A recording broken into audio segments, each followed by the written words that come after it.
ಪ್ರಪಂಚದಲ್ಲಿರುವ ಅತಿ ದೊಡ್ಡ ಗಾತ್ರದ ಪ್ರಾಣಿ ಯಾವುದು? ಅದೇ ನೀಲಿ ತಿಮಿಂಗಿಲ. ನಿಮ್ಮಲ್ಲಿ ತುಂಬಾ ಜನರಿಗೆ ಈ ಉತ್ತರ ಖಂಡಿತ ಗೊತ್ತಿರುತ್ತೆ. ಅದೇ ರೀತಿ ನೆಲದ ಮೇಲೆ ಇರುವ ಅತಿ ದೊಡ್ಡ ಗಾತ್ರದ ಪ್ರಾಣಿ ಆಫ್ರಿಕಾದ ಆನೆ.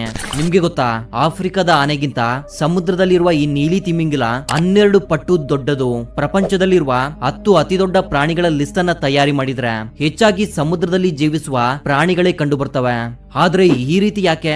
ಸಮುದ್ರದಲ್ಲಿ ಜೀವಿಸುವ ಪ್ರಾಣಿಗಳು ಇಷ್ಟೊಂದು ದೊಡ್ಡ ಗಾತ್ರದಲ್ಲಿ ಬೆಳೆಯುವುದಕ್ಕೆ ಕಾರಣವಾದ್ರೂ ಏನು? ಇದರ ಬಗ್ಗೆ ನೀವು ಯಾವತ್ತಾದ್ರೂ ಯೋಚನೆ ಮಾಡಿದ್ದೀರಾ?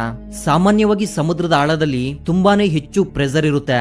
ಈ ಪ್ರೆಷರ್ಗೆ ಜೀವಿಗಳ ಗಾತ್ರ ತುಂಬಾನೇ ಚಿಕ್ಕದಾಗಿರ್ಬೇಕಲ್ವಾ?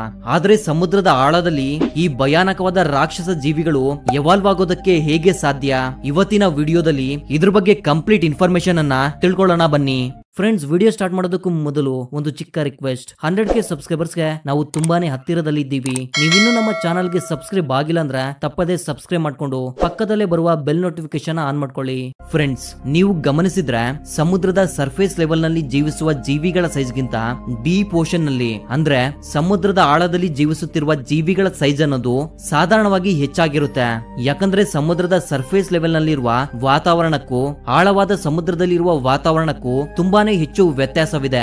ಅಂದ್ರೆ ಸಮುದ್ರದ ಆಳದಲ್ಲಿ ವಾತಾವರಣ ಹೆಚ್ಚು ತಂಪಾಗಿರುತ್ತೆ. ಟೆಂಪರೇಚರ್ ಕಡಿಮೆಯಾಗುತ್ತಾ ಹೋದಂತೆ ಜೀವಿಗಳ ಸೈಜ್ ದೊಡ್ಡದಾಗುತ್ತಾ ಹೋಗುತ್ತದೆ.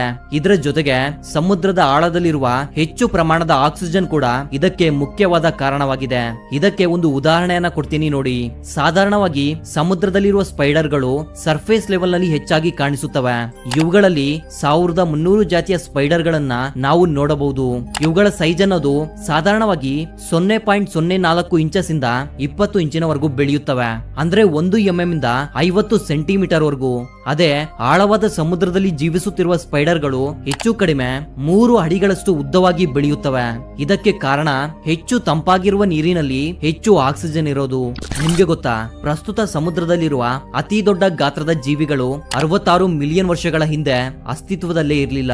66 ಮಿಲಿಯನ್ ವರ್ಷಗಳ ಹಿಂದೆ ಒಂದು ದೊಡ್ಡ ಆಸ್ಟ್ರಾಯ್ಡ್ ಭೂಮಿಯನ್ನ ಡಿಕ್ಕಿ ಹೊಡೆದ ಕಾರಣ ಭೂಮಿ ಮೇಲೆ ರಾಜ್ಯಭಾರ ಮಾಡುತ್ತಿದ್ದ ಈ ಡೈನೋಸರ್ ಗಳ ಅಂತ್ಯವಾಗಿದೆ ಅಂತ ನೀವೆಲ್ಲ ಸ್ಕೂಲ್ ನಲ್ಲಿ ಓದ್ಕೊಂಡಿರ್ತೀರಾ.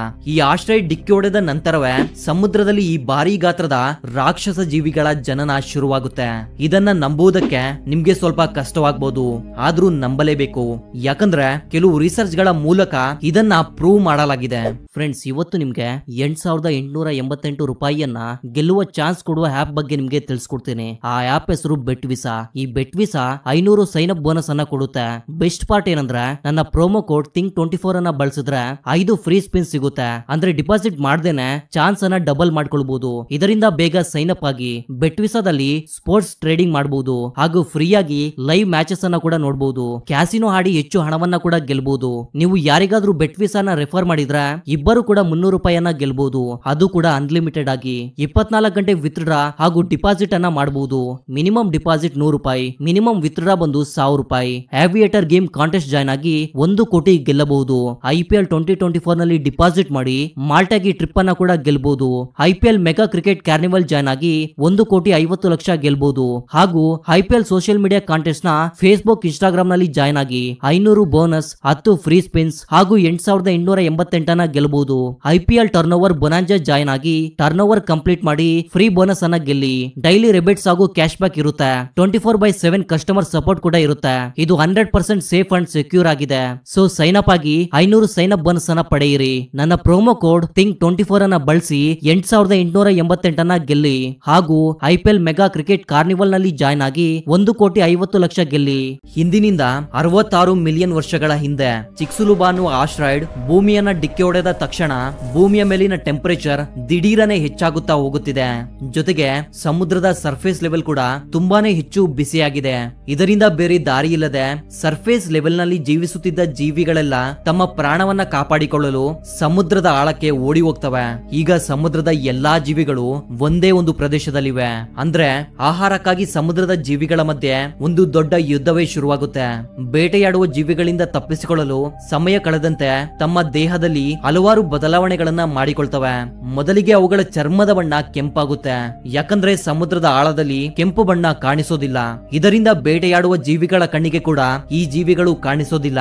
ಇಲ್ಲಿ ನಿಮ್ಮೆಲ್ಲರಿಗೂ ಒಂದು ಡೌಟ್ ಬರಬಹುದು, ಸಮುದ್ರದಲ್ಲಿ ಕೆಂಪು ಬಣ್ಣ ಯಾಕೆ ಕಾಣಿಸೋದಿಲ್ಲ ಅಂತ. ಯಾಕಂದ್ರೆ ಸೂರ್ಯನ ಕಿರಣಗಳಲ್ಲಿರುವ ಕೆಂಪು ಬಣ್ಣ ಸಮುದ್ರದ ಆಳದವರೆಗೂ ಸೇರಿಕೊಳ್ಳಲು ಸಾಧ್ಯವಾಗೋದಿಲ್ಲ. ಇದರಿಂದ ಕೆಂಪು ಬಣ್ಣ ಸಮುದ್ರದ ಜೀವಿಗಳಿಗೆ ಕಾಣಿಸೋದಿಲ್ಲ. ಈಗ ಬೇಟೆಯಾಡುವ ಜೀವಿಗಳು ಈ ಕೆಂಪು ಬಣ್ಣಕ್ಕೆ ಬದಲಾಗಿರುವ ಜೀವಿಗಳನ್ನ ಬೇಟೆಯಾಡಲು ತಮ್ಮ ದೇಹದಲ್ಲಿ ಕೂಡ ಕೆಲವು ಬದಲಾವಣೆಗಳನ್ನ ಮಾಡಿಕೊಳ್ತವೆ. ಮೊದಲಿಗೆ ಕತ್ತಲಲ್ಲಿ ಜೀವಿಗಳನ್ನ ನೋಡಲು ತಮ್ಮ ದೇಹದಲ್ಲಿ ಬೆಳಕನ್ನ ಉತ್ಪಾದಿಸೋಕೆ ಶುರು ಮಾಡ್ತವೆ. ಸೈಂಟಿಫಿಕ್ ಭಾಷೆಯಲ್ಲಿ ಇದನ್ನ ಬಯೋಲೂಮಿನೆಸೆನ್ಸ್ ಎಂದು ಕರೆಯಲಾಗುತ್ತೆ. ಇದರಿಂದ ಬೇಟೆಯಾಡುವ ಜೀವಿಗಳಿಗೆ ಕತ್ತಲಲ್ಲಿ ಎಲ್ಲಾ ಬಣ್ಣದ ಜೀವಿಗಳು ಕೂಡ ಕಾಣಿಸುತ್ತವೆ.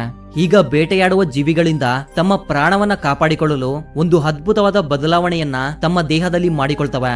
ಅದೇ ಟ್ರಾನ್ಸ್ಪರೆಂಟ್. ಅಂದ್ರೆ ಬೇಟೆಯಾಡುವ ಜೀವಿಗಳ ಬಳಿ ಲೈಟ್ ಇದ್ದರೂ ಇಲ್ಲದಿದ್ರೂ ಆ ಜೀವಿಗಳು ಕಾಣುವುದಿಲ್ಲ. ಇಲ್ಲಿಂದ ಕೆಲವು ಮಿಲಿಯನ್ ವರ್ಷಗಳ ನಂತರ ಬೇಟೆಯಾಡುವ ಜೀವಿಗಳಿಗೆ ಒಂದಂತೂ ಅರ್ಥವಾಗುತ್ತೆ, ಕಣ್ಣುಗಳ ಅವಶ್ಯಕತೆ ಈಗ ಅವುಗಳಿಗೆ ಇಲ್ಲ ಅನ್ನೋದು. ಇದರಿಂದ ಎವಲ್ಯೂಷನ್ ನ ಭಾಗವಾಗಿ ತಮ್ಮ ಕಣ್ಣುಗಳ ಸೈಜ್ ಅನ್ನ ಚಿಕ್ಕದಾಗಿ ಮಾಡಿಕೊಳ್ತವೆ. ಇನ್ನು ಕೆಲವು ಬೇಟೆಯಾಡುವ ಜೀವಿಗಳು ತಮ್ಮ ಕಣ್ಣುಗಳನ್ನ ಸಂಪೂರ್ಣವಾಗಿ ಕಳೆದುಕೊಳ್ತವೆ. ಕಣ್ಣುಗಳನ್ನ ಕಳೆದುಕೊಂಡ ಮೇಲೆ ಕಣ್ಣುಗಳನ್ನ ಕಂಟ್ರೋಲ್ ಮಾಡುವುದಕ್ಕೆ ಬಳಸುತ್ತಿದ್ದ ಆ ಪ್ರೊಸೆಸಿಂಗ್ ಪವರ್ ಅನ್ನ ದೇಹದ ಉಳಿದ ಭಾಗಗಳನ್ನ ಬಲಿಷ್ಠವಾಗಿ ಮಾಡಿಕೊಳ್ಳಲು ಆ ಪವರ್ ಅನ್ನ ಉಪಯೋಗಿಸಿಕೊಳ್ಳುತ್ತೆ. ಉದಾಹರಣೆಗೆ ಹ್ಯಾಂಗ್ಲರ್ ಫಿಶ್ ಅನ್ನ ತೆಗೆದುಕೊಳ್ಳಿ. 1 ಕಿಲೋಮೀಟರ್ ದೂರದಲ್ಲಿರುವ ತನ್ನ ಬೇಟೆಯನ್ನ ವಾಸನೆಯ ಮೂಲಕ ಕಂಡುಹಿಡಿಯಬಲ್ಲದು. ಹಾಗೂ ಡಾಲ್ಫಿನ್ ಮತ್ತು ತಿಮಿಂಗಿಲಗಳು ಎಕೋಲೊಕೇಶನ್ ನ ಮೂಲಕ 2 ಕಿಲೋಮೀಟರ್ ದೂರದಲ್ಲಿರುವ ಬೇಟೆಯನ್ನ ಕೂಡ ಕಂಡುಹಿಡಿಯಬಲ್ಲವು. ಇದರಿಂದ ಬೇಟೆಯಾಡುವ ಜೀವಿಗಳ ಸಂಖ್ಯೆ ತುಂಬಾನೇ ಹೆಚ್ಚಾಗುತ್ತೆ ಹಾಗೂ ಬೇಟೆಯಾಗುವ ಜೀವಿಗಳ ಸಂಖ್ಯೆ ತುಂಬಾನೇ ವೇಗವಾಗಿ ಕಡಿಮೆಯಾಗುತ್ತಾ ಬರುತ್ತೆ. ಅಂದ್ರೆ ಬೇಟೆಯಾಡುವ ಜೀವಿಗಳಿಗೆ ಆಹಾರದ ಕೊರತೆ ಬರುತ್ತೆ. ಇದರಿಂದ ಬೇರೆ ದಾರಿ ಇಲ್ಲದೆ ಈ ಬೇಟೆಯಾಡುವ ಜೀವಿಗಳ ಸೈಜ್ ಅನ್ನೋದು ದೊಡ್ಡದಾಗಲು ಶುರುವಾಗುತ್ತೆ. ಇದು ನಿಮ್ಗೆ ವಿಚಿತ್ರ ಅನ್ಸಬಹುದು. ಈ ಜೀವಿಗಳು ಆಹಾರವನ್ನ ಸೇವಿಸಿದ ಮೇಲೆ ಅದರಿಂದ ಸಿಕ್ಕ ಎನರ್ಜಿಯನ್ನ ಫ್ಯಾಟ್ ರೂಪದಲ್ಲಿ ಸ್ಟೋರ್ ಮಾಡಿಕೊಳ್ಳಕ್ಕೆ ಶುರು ಮಾಡ್ತವೆ. ಇದರಿಂದ ಅವುಗಳ ಸೈಜ್ ವೇಗವಾಗಿ ಬೆಳೆಯುತ್ತೆ ಹಾಗೂ ಇದರಿಂದ ತುಂಬಾನೇ ಲಾಭ ಕೂಡ ಇದೆ. ಉದಾಹರಣೆಗೆ ಇದರ ದೊಡ್ಡ ಗಾತ್ರದ ದೇಹವನ್ನ ನೋಡಿ ಬೇರೆ ಜೀವಿಗಳು ಇವುಗಳ ತಂಟೆಗೆ ಬರೋದಿಲ್ಲ.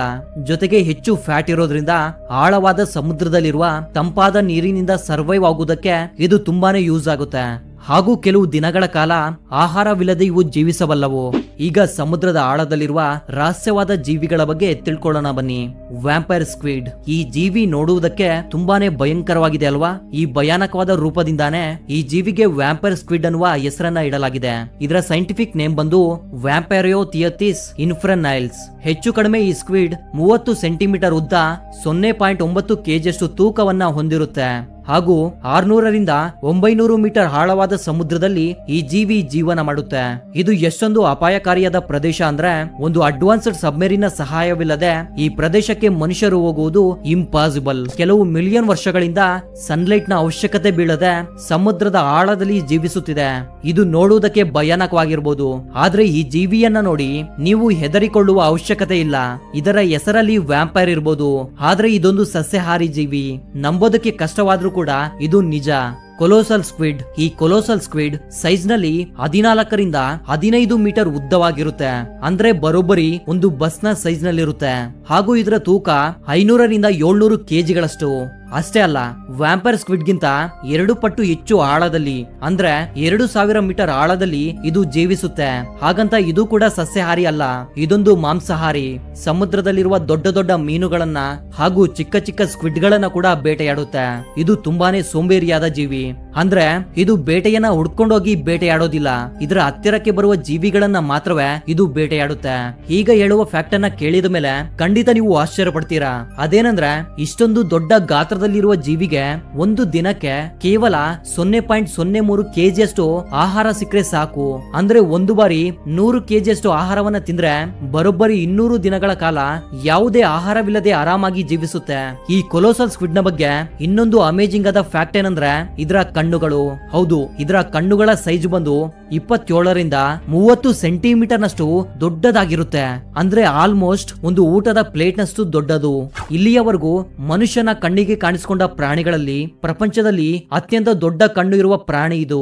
ಇಷ್ಟೊಂದು ದೊಡ್ಡ ಕಣ್ಣುಗಳನ್ನ ಇದು ಬೇಟೆಯಾಡೋದಕ್ಕೆ ಬಳಸೋದಿಲ್ಲ, ಬದಲಿಗೆ ಬೇಟೆಯಾಡುವ ಪ್ರಾಣಿಗಳಿಂದ ತಪ್ಪಿಸಿಕೊಳ್ಳಲು ಬಳಸುತ್ತೆ. ಹೌದು, ನೀವು ಕೇಳಿದ್ದು 100% ನಿಜ. ಇಷ್ಟೊಂದು ದೊಡ್ಡ ಪ್ರಾಣಿಗೆ ಕೂಡ ತಾನು ಕೂಡ ಬೇಟೆಯಾಗ್ತೀನಿ ಅನ್ನೋ ಭಯವಿದೆ. ಇಷ್ಟೊಂದು ದೊಡ್ಡ ಪ್ರಾಣಿಯನ್ನ ಬೇಟೆಯಾಡುವ ಜೀವಿಗಳು ತುಂಬಾನೇ ಕಡಿಮೆ ಇವೆ. ಅವುಗಳಲ್ಲಿ ಒಂದೇ ಈ ನೀಲಿ ತಿಮಿಂಗಿಲ. So that was the info my dear thinkers. Friends, 100K ಸಬ್ಸ್ಕ್ರೈಬರ್ಸ್ಗೆ ನಾವು ತುಂಬಾನೇ ಹತ್ತಿರದಲ್ಲಿ ಇದ್ದೀವಿ. ನೀವಿನ್ನೂ ನಮ್ಮ ಚಾನಲ್ಗೆ ಸಬ್ಸ್ಕ್ರೈಬ್ ಆಗಿಲ್ಲ ಅಂದ್ರೆ ತಪ್ಪದೇ ಸಬ್ಸ್ಕ್ರೈಬ್ ಮಾಡ್ಕೊಂಡು ಪಕ್ಕದಲ್ಲೇ ಬರುವ ಬೆಲ್ ನೋಟಿಫಿಕೇಶನ್ ಆನ್ ಮಾಡ್ಕೊಳ್ಳಿ. ಮತ್ತೊಂದು ಇಂಟ್ರೆಸ್ಟಿಂಗ್ ಆದ ವಿಡಿಯೋ ಜೊತೆ ಮತ್ತೆ ಸಿಗ್ತೀನಿ. ಅಲ್ಲಿವರೆಗೂ ಜೈ ಹಿಂದ್, ಜೈ ಕರ್ನಾಟಕ.